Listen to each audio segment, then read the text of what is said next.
৭৫,০০০ তৃণমূল কংগ্রেসের ভোট বাজারে স্রেফ বিক্রি হচ্ছিল ২-৩টে ওদের ব্লক স্তরে নেতার মাধ্যমে। তার কস্ট ইজ অ্যারাউন্ড ২৫-৩০ লক্ষ টাকা। কাউন্টিং শেষ হয়ে বেরিয়ে আসছে, ওনার সাথে দেখা হলো, আপনাকে শুভেচ্ছা। উনি বললেন যে আপনি আমাকে নিয়ে শিবমের কাছে কটু কথা বলেছেন। হ্যাঁ, ভোটের সময় হয়েছে, মনে রাখবেন।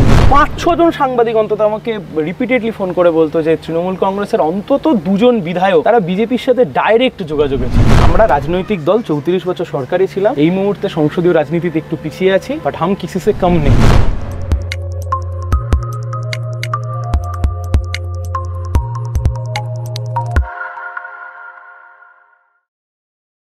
নমস্কার, আপনারা দেখছেন দ্য ইন্ডিপেন্ডেন্ট বেঙ্গল। আমি শিবম। ভোটের আগে বিচারপতি অভিজিৎ গাঙ্গুলিকে নিয়ে বলা কথা রীতিমতো বহু বিতর্কের সৃষ্টি করেছে। আমি কমেন্টেও দেখছিলাম অনেকে সায়ন ব্যানার্জি শুভাকাঙ্ক্ষীরাও বিরূপ মন্তব্য করেছিলেন। সায়নদা এই মুহূর্তে আছেন। সায়নদা, প্রথমে দ্য ইন্ডিপেন্ডেন্ট বেঙ্গলে স্বাগত। ভোটের আগে অভিজিৎ গাঙ্গুলিকে নেওয়া তোমার একটা ইন্টারভিউ রীতিমতো বিতর্কের সৃষ্টি করেছিল। তুমি কিছু অ্যালিগেশন অভিজিৎ গাঙ্গুলির বিরুদ্ধে রেখেছিলে। আজকের দিনে দাঁড়িয়ে কি মনে হয় একটু সফটলি বিষয়টা হ্যান্ডেল করলে বেটার হতো? ঘটনাটা সত্যি।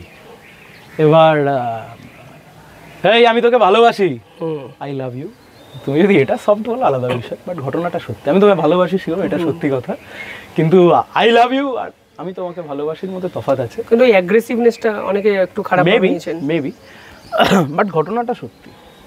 আমি সেটাতে এখনও সেই স্ট্রিক্টেই দাঁড়িয়ে আছি। সেটা শিকোর্টে যে কোনো কোর্ট অফিসার সে কথা নিশ্চয়ই বলতে পারবেন, কিন্তু আবার আমি তোমাকে বলছি বয়স কম হলে তো অ্যাগ্রেশন তো থাকবে, স্বাভাবিক বিষয়। যাকে নিয়ে বলেছি তারও যখন নিশ্চয়ই বয়স কম ছিল, তারও অ্যাগ্রেশন ছিল, এটাই তো এই বয়সের মজা।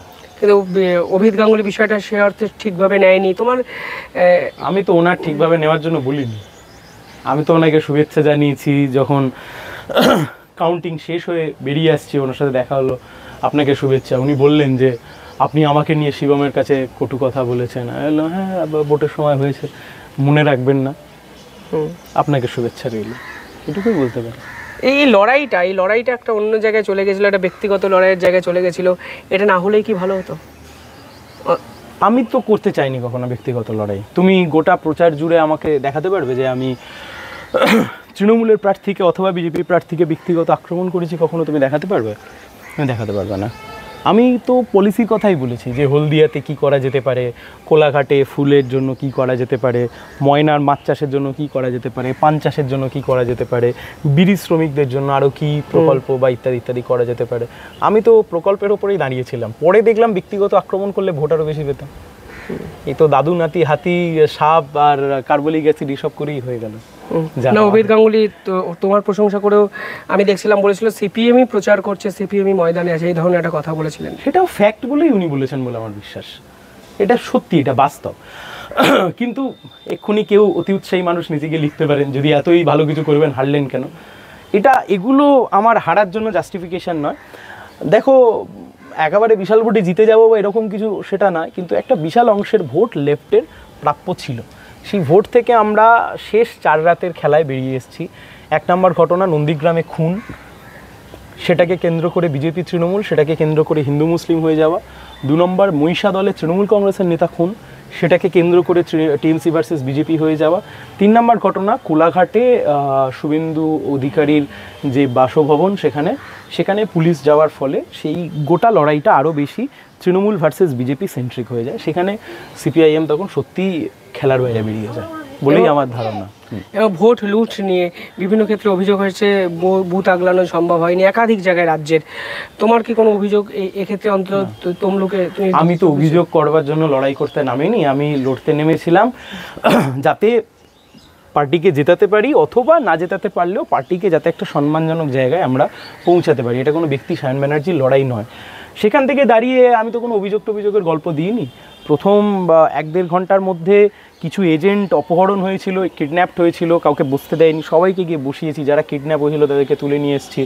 কোথাও প্রিসাইডিং অফিসার বসতে দেয়নি, তাকে সেই টোনে কথা বলেছি। এত বাবা বাছা করলে শিবম বিরোধী দল করা যায় না, বাবা বাছা তো করিও নি।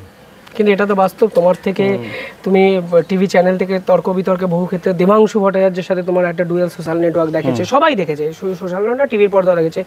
দেবাংশুর থেকেও বেশ খানিকটা ভোট তুমি কম পেয়েছো, মানে আমি বলতে চাইছি অনেকটা ভোট কম পেয়েছো। মন খুলে কথা বলো, আমি হার স্বীকার করেছি, এমনটা নয় যে আমি বাইরে থেকে বেরিয়ে এসে বলেছি ই নিয়ে বিনিয়ে এইসব কিছু বলেছি, বেশ কিছু না, অনেক ভোট কম পেয়েছি। সেটাকে তুমি কিভাবে দেখো? রাজনৈতিক পরাজয় হিসেবেই দেখি, রাজনৈতিক পরাজয় হিসেবেই দেখি। তবে আমি তোমাকে আবার বলছি, বিজেপির ওখানে জেতার ক্ষেত্রে তৃণমূলের একটা বড় ভূমিকা কাজ করেছে, আমি তোমাকে এইটুকু বলতে পারি। বিজেপি অপোজিট একটা পুরো ব্যাখ্যা দেয় যে অনেক জায়গায় বামেরা ভোট কেটে তৃণমূলকে জিতিয়ে দিয়েছে।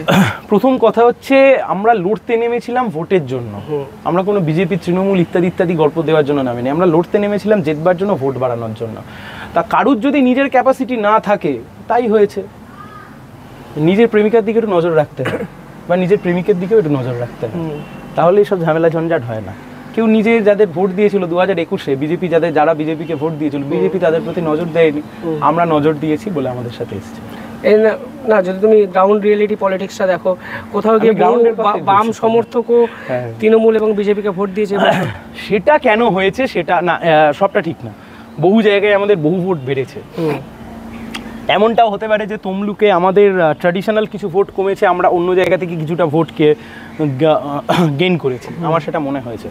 কিন্তু নন্দীগ্রামের ক্ষেত্রে আমি তো তোমাকে উদাহরণ দিয়ে বলতে পারি, নন্দীগ্রামে এই যে এতদিন ধরে চলতো যে বামের ভোট রামে গিয়ে বিজেপি জিতেছিল বা শুভেন্দু অধিকারী জিতেছিলেন, শুভেন্দুবাবু জিতেছিলেন সম্ভবত 1900 বা 1500 ভোটে, আমি যদি ধরে নিই 1500 ভোটে। আমরা নন্দীগ্রামে 2021 সালে সিপিআইএম ওখানে পেয়েছিল, মীনাক্ষী যেবারে ক্যান্ডিডেট হয়, 6000 ভোট। এবার আমরা ওখানে পেয়েছি 7500 ভোট। তাহলে আমি যদি ধরে নিই এই 1500 ভোট আমরা বিজেপির থেকে ফিরিয়ে নিলাম বা পেলাম গুলটিয়ে, তাহলে বিজেপি এবারে 8000 ভোটে জিতল কী করে? তার কারণ 2021-এর তুলনায় তৃণমূল কংগ্রেস শার্প 6000 ভোট কম পেয়েছে। তাহলে টিএমসির এই ভোটটা কোথায় গেল? এই প্রশ্নের উত্তর তো তৃণমূল কংগ্রেসকে দিতে হবে, এবং এর ফলের পিছনে তৃণমূল কংগ্রেসের প্রার্থীও যথেষ্ট দায়ী। কেন তোমার মনে হচ্ছে এটা? দেখো, ওর মধ্যে একটা অ্যারোগেন্স আছে বলে আমার মনে হয়, হয় অ্যারোগেন্স অথবা না জেনে মন্তব্য করা, কিন্তু সে তার দলের নেতা, সে করতেই পারে, আমি তাকে জ্ঞান দেওয়ার কেউ নয়। কিন্তু আমার মনে হচ্ছে সকাল থেকে রাত অবধি এমনভাবে টিএমসি ভার্সেস বিজেপি বাইনারি নিজে চেষ্টা করে গেছে, চালিয়ে গেছে। অভিজিৎ গাঙ্গুলি ভার্সেস দেবাংশু ভট্টাচার্য, দেবাংশু ভট্টাচার্য ভার্সেস অভিজিৎ গাঙ্গুলি, দাদু বনাম নাতি, চন্দ্রবোড়া বনাম সাপুড়ে। এর ফলে কনসিয়াসলি আর আনকনসিয়াসলি মানুষ এই মেরুকরণটাকে বিশ্বাস করে নিয়েছে, যেহেতু ও শাসক দল, ওকে ম্যানুপুলেট করবার জায়গাতে থাকে। কিন্তু ও এটা বোঝেনি যে এই বাইনারি যদি একবার তমলুকের বুকে তৈরি হয়ে যায়, তাহলে তৃণমূল কংগ্রেস আদতে ডাহা হারবে। সেটা হয়তো ওকে যারা পরিচালনা করেছিল ওখানে, সেটা তারা জেনে বুঝে করেছে, কারণ তাদের সাথে বিজেপির যোগাযোগ ছিল, আমার কাছে বহু সাংবাদিক বলেছেন, অথবা না জেনে শুনে করেছে বলে আমার মনে হয়। কোথাও গিয়ে তোমার কি মনে হয় তৃণমূলের গোষ্ঠীদ্বন্দ্বের একটা ফল দেবাংশু পেল এই ভোট বাক্সে? মানে শোনা যায় তৃণমূলের, কারণ ফেসবুকে একটা পোস্টও করেছিল, সকাল থেকে রাত অবধি প্রচার করেছে, মমতা ব্যানার্জি বলছে 12টায় ঘুম থেকে উঠেছে, এরকম অভিযোগ শোনা যায়। তৃণমূলের 75,000 ভোট বাজারে বিক্রি হচ্ছিল। এবার তুমি আমাকে বলতে পারো সায়নদা প্রমাণ দাও, দেবো না, কারণ যে মানুষগুলো আমার সাথে যোগাযোগ করেছিল তারা জীবনে আর কোনোদিন বিশ্বাস করবে না। 75,000 তৃণমূল কংগ্রেসের ভোট বাজারে স্রেফ বিক্রি হচ্ছিল 2-3টে ওদের ব্লক স্তরের নেতার মাধ্যমে। তার কস্ট ইজ অ্যারাউন্ড 25-30 লক্ষ টাকা, এবং সে অ্যাপ্রোচ আমার কাছেও আসে যে আমরা আপনাকে 75-80 ভোট আমরা ট্রান্সফার করে দেবো, তার বদলে আমাদেরকেও একটু দেখতে হবে। কারণ দেখতে হবে বলতে বললো যে এই পরিমাণ টাকা। আমি এসে উত্তর দিয়েছিলাম যে ভাই, তুমি যে পরিমাণ টাকা বলছো ওটা আমার টোটাল ইলেকশনের বাজেট নয়, তুমি যে পরিমাণ টাকার কথা বলছো। তা যে দলের ভোট বাজারে বিক্রি হচ্ছিল সে দল সত্যি কী করে জিতবে? সাংবাদিকরা আমাকে ফোন করে, ওই জেলার যে সাংবাদিকরা রয়েছেন 5-6 জন সাংবাদিক অন্তত আমাকে রিপিটেডলি ফোন করে বলতো যে তৃণমূল কংগ্রেসের অন্তত 2 জন বিধায়ক তারা বিজেপির সাথে ডাইরেক্ট যোগাযোগে ছিল। হলদিয়ার 3-4 জন ওদের কাউন্সিলর তারা ডাইরেক্ট বিজেপির সাথে যোগাযোগে ছিল। তমলুকের 4-5 জন কাউন্সিলর তারা ডাইরেক্ট যোগাযোগে ছিল বিজেপির সাথে। তো এইগুলো আমি জানতাম একজন প্রার্থী হিসেবে সিপিআইএমের, ও জানতো না, এটা হতে পারে না। অথবা হতে পারে ওকে যারা পরিচালনা করেছে তারা ভুল পরিচালনা করেছে, জেনে বুঝে ইচ্ছা করে।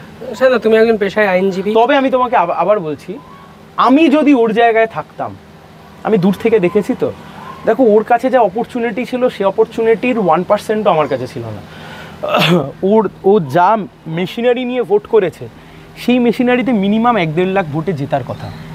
ও যা মেশিনারি ওখানে পেয়েছে, মানে আমরা তো দেখতাম বা বুঝতাম, বা মিডিয়া যে ফুটেজ দিচ্ছে, যা বাইনারি সেট হচ্ছে, বা ও যে মেশিনারি, টাকা পয়সা ইত্যাদি, গাড়ি বা জেলা পরিষদের সদস্য, পঞ্চায়েত সমিতির মেম্বার, পঞ্চায়েত কাউন্সিলর, পৌরসভা, ওদের এত মেশিনারি পাওয়ার পরেও যদি সত্যি কেউ 85,000 80,000 ভোটে হারে, এই 75,000 80,000 ভোটে হারে, তাহলে সেটা ভাই প্রশ্নচিহ্নের সামনে থাকে। সন্ধ্যা, তুমি একজন পেশা আইনজীবী, যদি প্রাক্তন বিচারপতি অভিজিৎ গাঙ্গুলি দেশের আইনমন্ত্রী হতো তাহলে কি তোমার ভালো লাগতো? আমি তো শুনেছিলাম হবে, হননি না, উনি কেন্দ্রীয় মন্ত্রী তো পাননি, মানে তুমি কি এক্সপেক্ট করেছিলে বা তোমার কি এটা মনে হতো এটা করা উচিত ছিল? কোনটা? ওনাকে আইনমন্ত্রী অন্তত একটা জায়গায় সংসদীয় পদ দেওয়া উচিত। আমি তো গোটা তমলুক জুড়েই শুনলাম উনি আইনমন্ত্রী হতে চলেছেন, আমি জানি না, আমার জানা নেই, হতে পারে বিজেপির মধ্যে থেকে কেউ হয়তো করেনি, আমি জানি না। মানে তুমি এক্সপেক্ট করেছিলে উনি আমি কেন এক্সপেক্ট করতে যাব? মানে আমি বলছি তুমি আইনজীবী তো, উনি বিচারপতি, ফলে তোমার কি মনে হতো তাতে কি যায় আসে? না তুমি দেখো, মানে আমার বলতে তোমার নির্বাচনী প্রতিদ্বন্দ্বিতার বাইরে বেরিয়ে তোমার কি মনে হতো ওনাকে আইনজীবী অন্তত করা উচিত ছিল দেশের স্বার্থে যদি ভাবো? আমি কে এই মন্তব্য করবার? আমি কেউ নই। তুমি সামনে থেকে দেখলে একটা লড়াই ডুয়েল, তুমি অনেক সামনে থেকে আরো দেখেছো আদালতে এজলাসে। আমি বলতে পারবো না, তবে বিজেপি সিদ্ধান্ত নিয়েছে তারা কাকে নেতা করবে না করবে, মন্ত্রী করবে না করবে, সেটা তাদের আভ্যন্তরীণ সিদ্ধান্ত। তবে আমি তো মানে কাউন্টিং এর দিনও শুনলাম উনি প্রায় আইনমন্ত্রী হয়ে গেছেন, আমি তোমার কাছ থেকে শুনলাম হয়নি, আনফরচুনেট। সামনে মানে শেষ প্রশ্ন, এই পুরো নির্বাচনী পুরো এই যদি এপিসোড দেয় কি কি শিখলে তুমি? নমনীয় হতে হবে, আরো ধৈর্য ধরতে হবে, আরো মাটির কাছাকাছি যেতে হবে। মাটির কাছাকাছি মানে আতলামো মার্কা কথা নয়, মাটির কাছে যাও, গন্ধ শোকো, এই শোকো সেই শোকো, আতলামো না, রিয়েল ইস্যুসকে অ্যাড্রেস করতে হবে এবং মানুষকে বোঝাতে হবে যে আমরা পলিটিক্যাল প্রেশার গ্রুপ নয়, আমরা রাজনৈতিক দল, 34 বছর সরকারে ছিলাম, এই মুহূর্তে সংসদীয় রাজনীতিতে একটু পিছিয়ে আছি, বাট হাম কিসি সে কম নেই। আমরা জানি কি করে প্রশাসন চালাতে হয়, অ্যাডমিনিস্ট্রেশন চালাতে হয়, কিভাবে মানুষকে একটা মানুষের মতো মাথা তুলে বাঁচবার জায়গা তৈরি করে দিতে হয়। এই কনফিডেন্সটা মানুষের মনে জোগাতে হবে। আর তার সাথে আরও একটা জিনিস বুঝলাম যে খুব ধৈর্যের পরীক্ষা, প্রচণ্ড ধৈর্যের পরীক্ষা। কিছু কিছু এমন সময় তৈরি হয় যেখানে মনে হয় আশপাশে কিচ্ছু নেই, কেউ নেই, পিছনে কেউ নেই, সেই সময় তো লড়াইটা চালিয়ে নিয়ে যাওয়া অনেক বেশি কর্তব্যে। আমি পার্টিকেও বলেছি আমি থ্যাঙ্কফুল যে আমাদেরকে এত কম বয়সে ক্যান্ডিডেট করেছে। আমরা একটা সাধারণ নির্বাচন, একটা জেনারেল ইলেকশন, দেশের অষ্টাদশ লোকসভা নির্বাচনের ক্যান্ডিডেট, এত কাছ থেকে আমরা ভোট মেশিনারি, কীভাবে ভোট হয়, কীভাবে মানুষের কাছে গিয়ে প্লি করতে হয়, দেখো স্লোগান দেয়া, বক্তৃতা দেয়া, এমনকি আমি তোমাকে বলছি অর্গানাইজেশন করা আর ভোট করা, এগুলো কখনো সেম না। সুতরাং এই ভোট মেশিনারি তৈরি করবার ক্ষেত্রেও কী করে আলাদা ভূমিকা তৈরি করা যায় সেটাও শিখেছি। আবার এটাও শিখেছি যে এই মিডিয়াকে কী করে একটু কাছে টানতে হয়। টানতে পারিনি, তবে এটা আমি ভাবছি যে কী করে টানা যায়।